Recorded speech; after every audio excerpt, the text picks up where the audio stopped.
Hello and welcome back to another Tesla video with me, Adam Well Informed. Bigger isn't always better, as I always say. Do you currently have a petrol or diesel powered car and don't want to move to an electric car or a Tesla EV into those 450 to 500 miles standard? 500 miles range is actually excessive for most people. Not for all, but for most people.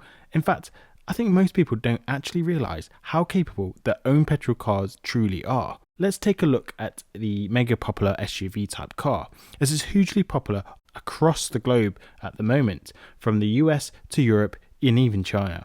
It's a family friendly favourite in 2023. So how does the vehicle range of some of the most popular luxury petrol powered SUVs stack up to, say, a Tesla Model Y, also being the world's most popular EV and planted within the same extremely popular SUV segment? Can they achieve the 450 to 500 miles range? Well, did you know a 2-litre automatic Audi Q3 would take you 398 miles, whereas a Tesla Model Y can take you 330 miles as per this EPA rated comparison? Personally, even I expected a bigger buffer than just 68 miles because people are demanding EVs that do this magic 500 miles range on a single charge, yet the petrol powered vehicle on their very drive may not even be capable of that. So is range anxiety just media hype?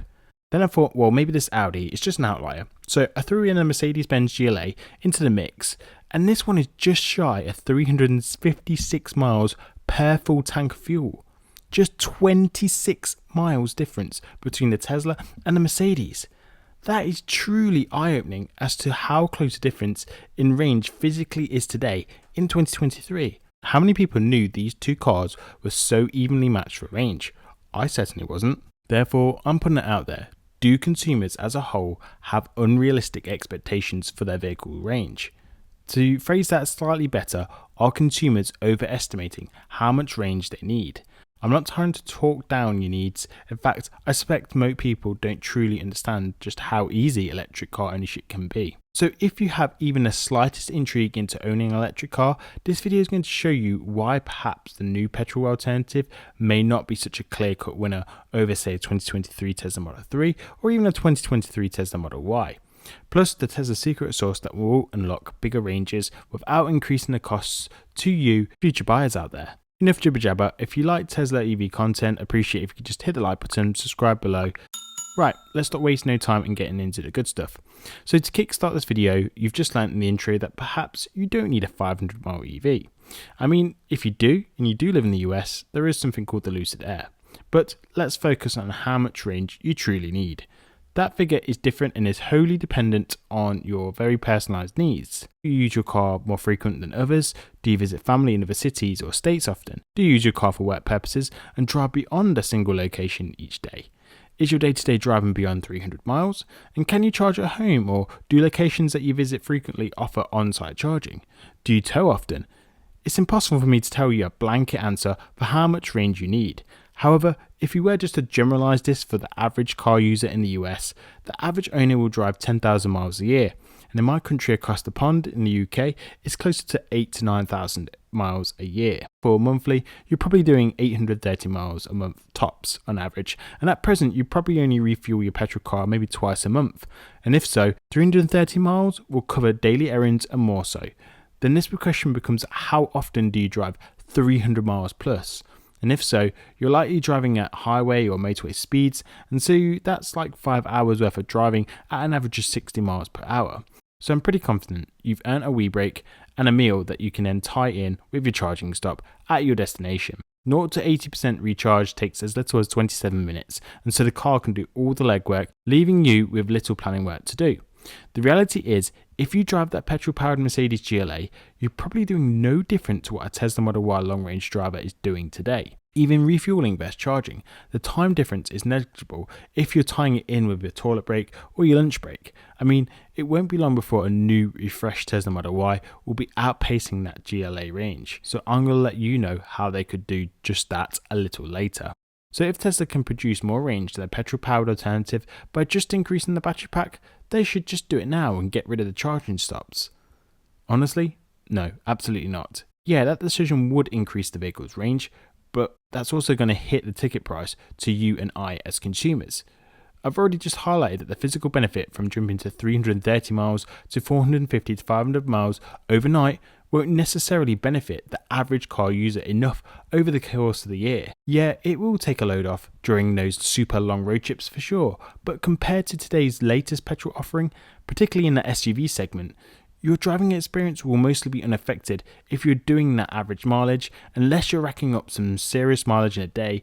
Even then, we're not superhuman. You've got to use the toilet at some time, right? If not, what's your trick? Seriously, I'm youngish and my bladder is weak. Anyhow, the bigger the battery pack of the car, the more you'll be penalised when it comes to the purchase price of your electric car, as it will be the most expensive part of the EV. So manufacturers can't just ram in their biggest pack, as it's counterproductive, can they? So what's the secret sauce for Tesla's current long-range success? That's going to be affordability and sufficient range that even the lowest range Teslas can and will meet the needs of the average consumer. There are ways beyond increasing the battery pack size to increase the vehicle's range. Primarily, that comes from efficiency enhancements. In petrol cars, you have MPG, or miles per gallon, and a high number is good as you are achieving more miles per gallon of fuel, whereas in an EV, it's more widely common to have watt hours per mile, and you actually want a lower number. That's because you are achieving a single mile and using less energy doing it. A weird and wonderful fact is that a Tesla Model 3 currently drives a mile using less energy than it does to take to boil a pot of water for pasta. Strangely interesting, right? So how do Tesla achieve more miles with less power? In a nutshell, they can make the vehicle more air efficient thanks to lower drag coefficient. This is so the car can cut through the air cleaner. They can also make the car with less weight. They can make reductions to the power consumption of the computer systems and the climate control features within the car. In particular, the introduction of the heat pump and the octave valve system has already contributed greatly in this area. Finally, a more obvious advancement is their battery tech. Can they get more efficiency out of the pack itself? Just dropping the pack size will deliver an efficiency change, but at the expense of range. However, a juicy 4680 battery pack is the pot of gold designed to deliver the best of both worlds here. But is 500 miles the target? For the average Joe, what is the 4680 battery pack, and how will this allow petrol range parity and potentially surpass petrol alternatives? Well, the beauty behind this 4680 battery pack from Tesla is that it's supposed to maximize efficiencies from many different angles. For example, the battery cells are physically bigger than the current cell format of the 2170s, and so they can fit in more energy within a whole pack because there is less cells within a whole pack, and so there is less wasteful cell packaging, leaving more room to fit in more energy as a result. This, together with increased energy density, aka the ability to pack more energy volume than before, in combination of using the battery pack as the floor and structure of the car, also commonly referred to as the structural pack, enables Tesla to achieve further weight savings.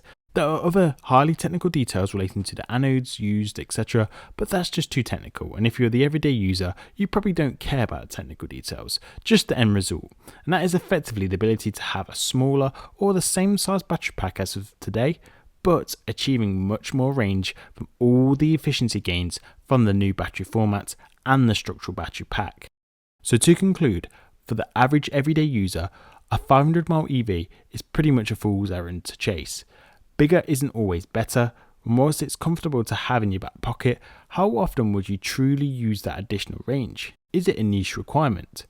Is it even practical to have? You may find that true one-to-one parity is all we need, as I've just highlighted that day isn't that far away for the Model Y at least.